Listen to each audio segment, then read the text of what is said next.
Hey guys, how's it going? Hanging in there? Well, great news! Malaysia is off to a wonderful start of the third round of the MCO. That's right, we just entered round 3. In case you were keeping track at home. So, another 2 weeks to go, right? And hopefully, this is the final round of the MCO. Hopefully, okay? Fingers crossed. Alright, so yes, back to the good news. Yesterday, the first day, 7 states recorded 0 cases of new COVID-19 infections. Okay, and Negeri Sembilan and Kedah only had 1 new case each, and the other 4 states had a total of 85 new cases on the April 15th. Okay, so that brings our numbers to just over 5,000. 5,072. Okay, which is the lowest daily figure of new cases since the MCO started back in March 18th. Man, it seems like a long time ago. Okay, so encouraging numbers. We'll see how we go today. Yeah, them's the stats. Also some more good news. The skies are clearing up very nicely. Okay, so this is a density map of nitrogen dioxide, which comes from mostly cars and factories. Air pollution. So on the left is before March 18th, and the one is after, just recently. Okay, so as you can see, majority around KL and Johor, and the 2 large industrial centers, lots of cars. It's gone down quite a bit. Okay, so yeah, we're having some nice clear skies for a change. How about that? Okay, so hopefully we can breathe easier for a short while until the MCO ends, and then expect it to go back up. Okay, now this drug, hydroxychloroquine, that if you recall not long ago, the good friend of ours in the US, Mr. Donald Trump, touted it as a game changer, right? Yeah, you remember. It was like, this is gonna be the best drug ever. Yes. So India has agreed to sell us some, but to be honest, I don't think we really need it, because there has been a study in France, not just one study, there's been multiple studies. So initially there were some promising results, but they found that was only on people with mild symptoms that were positive for COVID-19. Okay, so upon more rigorous testing, it has been found that hydroxychloroquine is not really suitable. It doesn't really show any positive effect on the virus, and even worse, it is showing heart complications. It shows toxicity to the heart. Okay, so it's looking a bit meh at the moment. But people are still buying it. And why India? Because India is one of the biggest producers of hydroxychloroquine, which is an anti-malarial drug, I will remind you. Yep. So yeah, people around the world have been buying the stuff, and so India is like, oh, hold there, Malaysia. You want how many? Nah, I think you want 1 million? No can do. Plus, our relations with India haven't been great since our Prime Minister, our ex-Prime Minister, Tun M, made some not so nice remarks about some Indian policies. You can go look those up. Yes, but so now India has said, sure, Malaysia, you can have 89,000 tablets. It's a little bit short of 1 million, but frankly, I think based on the current evidence, I would say, meh, don't bother. But hey, if you wanna pay some money and order some, then I guess, sure, go for it. The 89,100 tablets. That seems like a strange number. 89100. A bit random. But I guess it's whatever they have left. Yeah. Yep.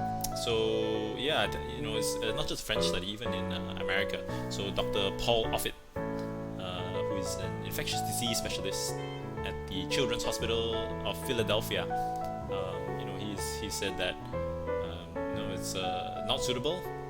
The side effects are too great, and we should, you know, start looking elsewhere. Okay, so get stuffed, India. It's too late. Should have sold it to us earlier when Trump hyped it up. The idiot.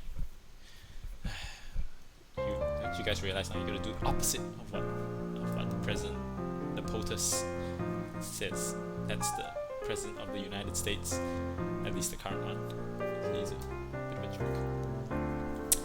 Yep. Okay. Speaking of jokes, I decided to start taking the stairs in my apartment. Ha ha ha! That's the joke. No, I'm just kidding. It's not. Yeah, but no, seriously, I've been taking the stairs in my apartment, just a couple of floors, ups and downs, and yeah, I've been finding out where it leads, because the access point on the ground floor is not where you think it would be. Yeah, but yeah, it's interesting. Still, I don't trust them. I don't trust them stairs. You know why? Because they're always up to something. I can see it. Yeah, and you know, every now and then I run some random person smoking in the stairwell. Or I think today I saw this guy jogging up when I was going down. Yep. But yeah, also don't ask what's upstairs. Okay, don't ask. Just don't ask. Why? Well, because stairs don't talk. You know. Get it? That's why you don't ask what's up. Alright, moving along. Korean time. Okay, so today's one is... Oh, this is a revision. Yeah. But yes, I don't know if you guys remember it. So this one is a slightly more complicated one, so I thought we'd go over it. Yes. Now let's do the reading again. The G and the yeah, because there's two of them. So normally it's just a. Since it's two, you add y. Yeah. Get in there. Yeah. You guys missing your massages right about now? Or maybe you've got a masseuse at home. It's your cat, isn't it? Kneading away. Need. Okay.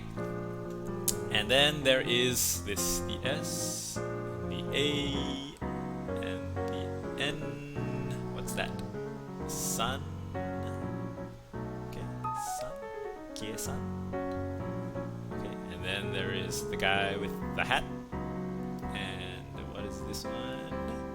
A. Okay, it's very similar to this one. Two sticks, but instead of poking out to the left, it's stuck in the middle. It's an A sound. A. Because if you break it down, it's this one, the A and the I. So it's I. Okay. So hat, A, hey. Okay. Ge, san. Okay, so these three by themselves mean calculate. Calculate. Okay, should give you a hint what this phrase means. Okay, and then this one, which you are probably already familiar with, so I chucked it all in one, is 주세요. 주세요. Which means please give me. Please. Polite. Okay, let's put it all together. 계산해 주세요. Alright. So, what does it mean? It means, check please. I'd like to have the bill. Okay? 계산해 주세요. 계산해 주세요. Please give me the bill. Okay, so next time you wanna sneakily pay in a Korean restaurant, you can tell the owner, 계산해 주세요. Okay? And he'll go, 아니요, which means no. Okay, I'm just kidding. Of course you will go and get it. You can nonchalantly pay. Okay. All right. Cat time. Oh, look at all these cute cats. Actually, they're kind of scary, but still cute. They're big cats. So today we asked the question: is your cat, your household cat, related to these big cats? Because we all call them cats. They're all feline. They all share similar traits. But how closely related are they? Okay, so it has been found after sequencing the DNAs of a number of cats. Oh, I just noticed. Oh man, look, his nose is a little hard. Anyway, so yes, so after sequencing all these cats, including our trusty house cat, it has been found that the house cat on the right shares 95.6% of their genetic data with a tiger. They're very close, very, very close, almost as close as us and chimpanzees. Yep. Okay, but you'd be surprised considering how petite cats are and how massively ginormous tigers get, and of course pandas and everything. But yes, so apparently they evolved separately back 10 million years ago, so some ridiculous amount of years. But yeah, they're still very close. Yeah, I don't know what would happen if you chuck the cat in with a tiger. Maybe it depends how hungry the tiger is. Yep. But yeah, so if you have a cat, you've got a little tigger in your house. Meow. Okay. Moving on. Oh, what is this thing? Okay, it's a rabbit fact. So, as you know, rabbits breed like crazy, as I mentioned previously. Yes, so they, it's hard to imagine that rabbits would be endangered or threatened, right? Because when they do get threatened, they just make more rabbits, right? Just spawn them. Because in the wild, apparently, obviously the survival rate isn't that high for rabbits, because they get eaten and stuff. Yep. So this little not so nice looking guy is near threatened, and he is the Amami striped rabbit. Okay, so this is found around tropical countries. This guy is in Vietnam, subtropical. Okay, so yeah, he's not doing so well. Slightly threatened. But this guy, the Amami rabbit in Japan, is doing even worse. It's on the endangered list. Okay. Now, if I had to guess why, it's because then they don't really look that cute. So no one cares about them. They're just like whatever, it's ugly little rodent thing. All right, here's this. Okay, it's not much better, but okay. So this is the Amami no Kuro Usagi, which is basically the Amami Black Rabbit. Okay, so yeah, they're not doing so well. Now here's a slightly cuter one of it. There you go.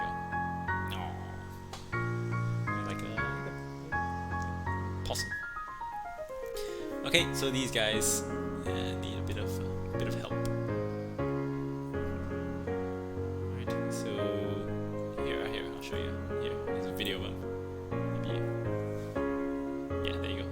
This black rabbit is called the Amami no Kurosagi. Nom nom nom nom nom. Nom nom nom nom nom. Nom nom nom. Yeah, it's a rabbit. It doesn't really look like one. Like I said, it looks more like a possum. Short ears, just stare at it, and they're nocturnal, so they only come out at night. It's not your typical crepuscular rabbit. Okay. Nom nom nom nom nom. Nom nom nom. Yeah, there you go. It's nocturnal. Okay, and we are annoying it with silly lights. It's just like, what are you guys doing? Yep. So yeah, try not to off these guys if you happen to visit Japan. Yeah, they're in Japan if you haven't caught that yet. Alright. Yes, it is a special protected species, like I mentioned, because they are endangered. There's not many of them left. Can't imagine why. Who would want to eat this? Yeah, sure, we eat like kurobuta, which is black pork, but surely we don't eat kuro usagi. So usagi is rabbit in Japanese, and kuro is black, in case you hadn't caught that. Right. I guess they do look like they've got some meat on them. I'm just kidding. I would eat a rabbit. Would I?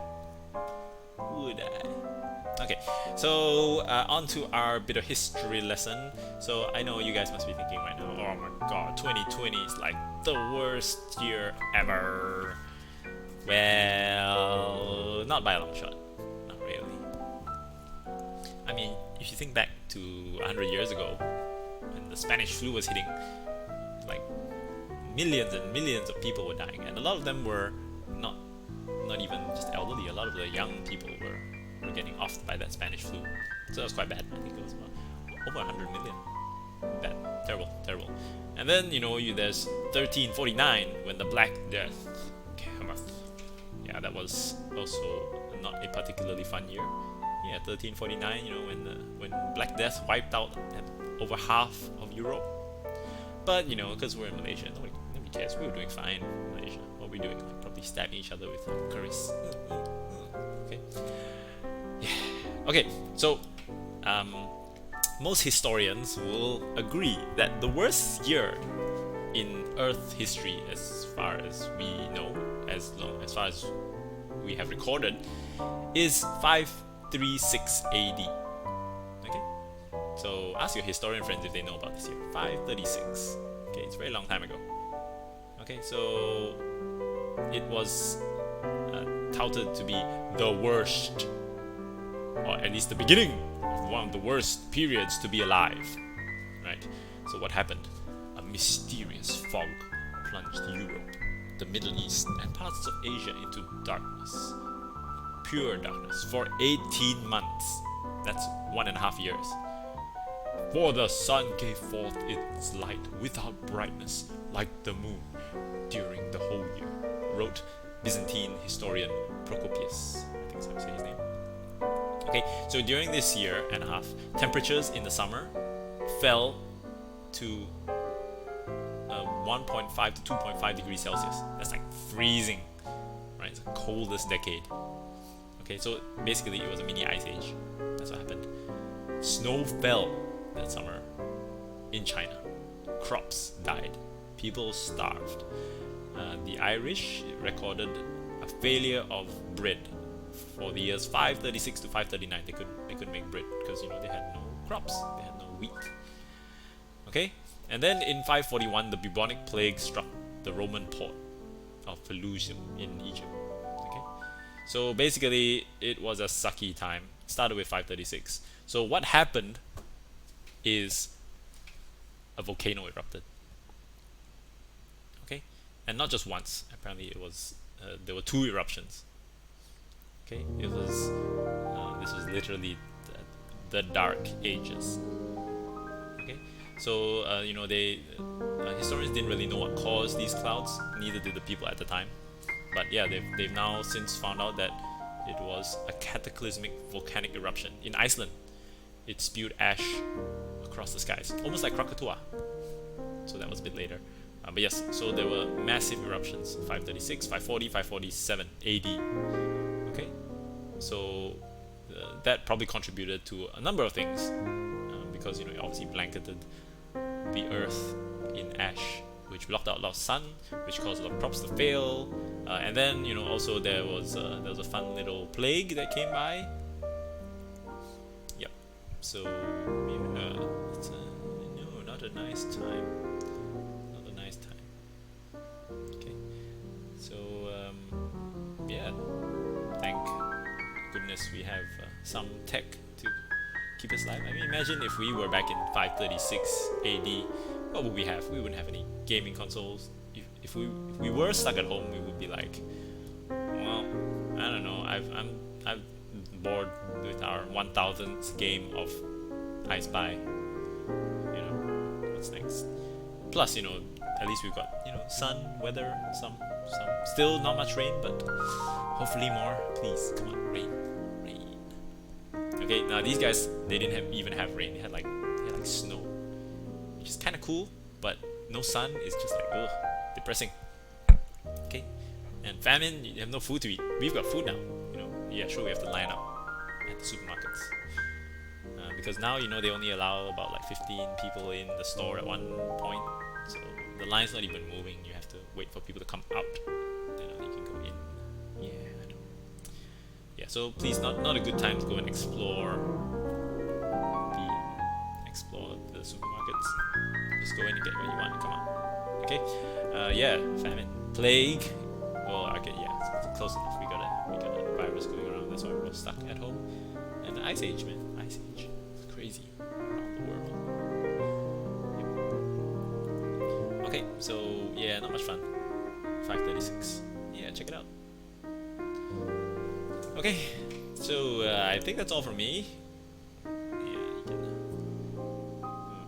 you really need to be much cuter. But I will do what I can, raise awareness for the Amami no Kurosagi.